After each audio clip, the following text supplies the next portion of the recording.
Patay'ng Lawas sa usa ka wa mailhing lalaki napalgang nag-utaw-utaw sa Kadagatan habig sa Tonggo Marigondon kagahapon sa buntag sa usa ka paddler. Apan tungod sa sug sa dagat didto na kini naugkat sa mga personnel sa City Environment and Natural Resources Office, Coastal Resource Management Consenro CRM uban sa taga-dagat search and rescue ug sa mga personnel sa Coast Guard COP Marigondon sa Crab Island.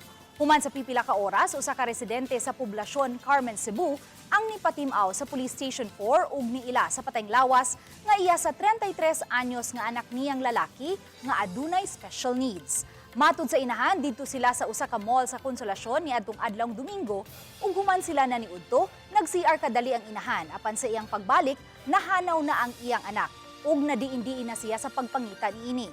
Dihang nakabalita siya nga may Patay'ng Lawas nga napalgan sa Kadagatan sa Marigondon, dali niya kining gisusi ug nakonfirmar nga iya kining anak.